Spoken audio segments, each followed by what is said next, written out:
चीज़ें देख के आपको अंदाज़ा हो गया ही होगा कि what I am gonna cook.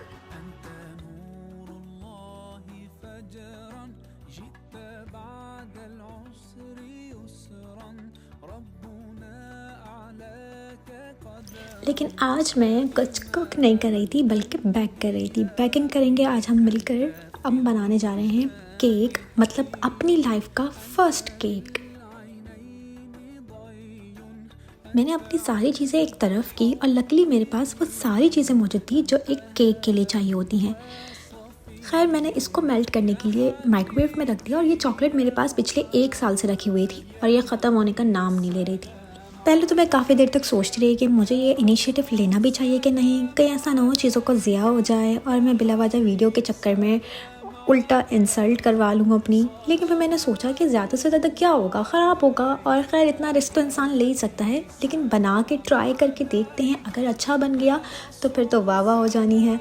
खैर मैंने सिर्फ एक एग का छोटा सा मिनी केक बनाया था। यहाँ मैंने जो जो भी इंग्रेडिएंट्स डाले हैं और जितनी क्वांटिटी में डाले हैं, खैर क्वांटिटी तो मैंने कहीं से फॉलो नहीं की, सब चीज़ें मैं अंदाज़े से यूज़ करती हूँ। ये मेरी बहुत गंदी आदत है और इसलिए मुझे ज़्यादा डर लगता है कि कहीं ऐसा ना हो कि चीज़ों का कम या ज़्यादा हो जाने की वजह से मेरी कुकिंग या बेकिंग ख़राब ना हो जाए। लेकिन फिर भी मेरी आदत, मैं हमेशा हर चीज़ अंदाज़े से यूज़ करती हूँ। फिर भी जो जो चीज़ें मैंने जितने अंदाज़े से डाली हैं वो सब चीज़ें मैं डिस्क्रिप्शन में मेंशन कर दी हैं, आप जाके वहाँ पर देख सकते हैं और हॉस्टल लाइफ में ये छोटा सा मिनी केक झटपट रेडी कर सकते हैं। सारी चीज़ों को अच्छे से मिक्स करने के बाद फिर मैं ये सोच रही थी इसको बेक किस में किया जाए, मतलब लाइक इसका टेक्सचर तो बहुत अच्छा आ गया था। मैंने प्री हीट भी कर दिया अपना ओवन, लाइक बर्तन में सोच रही थी, फिर सोचा सॉस पैन में बनाती हूँ, बिकॉज माइक्रोवेव में तो एक होता है ना, आपके पास रिस्ट्रिक्शंस होती हैं, आपने ये बर्तन इस्तेमाल करने हैं, ये नहीं करने। लेकिन ओवन के अंदर आप मोस्टली स्टील वगैरह भी इस्तेमाल कर सकते हैं। तो फिर मैंने, मौसम भी इतना कोई खूबसूरत हो रहा था और फिर इस मौसम में गरम गरम केक अगर बिल्कुल सही बन जाता है तो खाने में बड़ा मज़ा आने वाला था।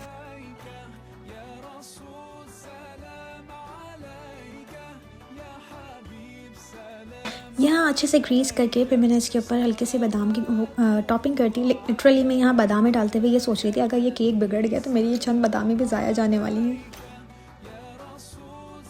खैर मैंने बहुत ज़्यादा इस पे मेहनत नहीं की, बिकॉज़ मुझे पता था कि फ़र्स्ट ट्राई है तो मैं नॉर्मली सा इसको बना के पहले चेक करती हूँ प्लेन केक कैसा बनता है, देन उसके बाद फिर एडिशन करूँगी। फिर जल्दी जल्दी सारा किचन समेटा, सारी चीज़ें अपनी जगह पे रखी, देन फिर मैंने टाइमर लगा दिया था कि कितने टाइम में केक रेडी होता है। मोस्टली तो 20 से 25 मिनट्स चैट जीपीटी पे आ रहा था, बट 15 मिनट के बाद ही मुझे बहुत बेचैनी सी होने लग गई थी। मैंने कहा पता नहीं कहीं ऐसा ना हो जल जाए, कहीं ऐसा ना हो कड़क हो जाए, अंदर से चिपक जाए, कुछ हो जाए। तो मुझे बड़ा डर लग रहा था कि मेरा एक्सपीरियंस ख़राब ना हो जाए, सारी वीडियो ख़राब जानी है नहीं तो।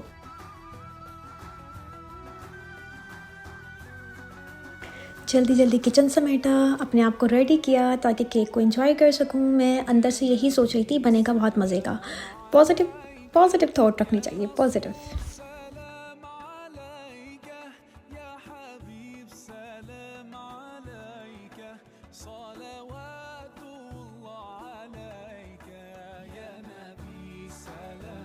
यहाँ मेरा वेट होता है ख़त्म और ये रहा मेरा केक। लिटरली मैं इतनी खुश थी इसको देखकर। ये कोई सॉफ्ट, इतना क्यूट सा, इतना प्यारा सा और इतना अच्छा बना था। लाइक इसका टेस्ट, इवन दो ये इतना सॉफ्ट था, ना नीचे से ये कोई चिपका है ना कोई इसका, लाइक बहुत ही कोई अच्छा जो था ना, मेरा फर्स्ट एक्सपीरियंस था। मुझे यकीन नहीं आ रहा था कि मैं इतना अच्छा कुक कर सकती हूँ, यानी इतना अच्छा बेक भी कर सकती हूँ। लाइक मैंने अपने आप को जो एक्सप्लोर किया ना किचन के अंदर, मतलब किचन की चीज़ों में, लाइक खाना पकाने में और इन सारी चीज़ों में, लिटरली वो मैंने जो है ना यूरोप आके अपने आप को एक्सप्लोर किया। क्योंकि यहाँ पर ना आपको सब कुछ करने का एक मौका मिलता है, आपको डर नहीं होता कि अगर आपको कोई एक्सपीरियंस, आपका कोई ट्रायल अगर गलत जाए तो घर वाले डांटेंगे। लेकिन बगैर किसी के सपोर्ट के मैंने इतना अच्छा केक बनाया, मज़ा आ गया। मिलते हैं नए व्लॉग में। अल्लाह हाफ़िज़।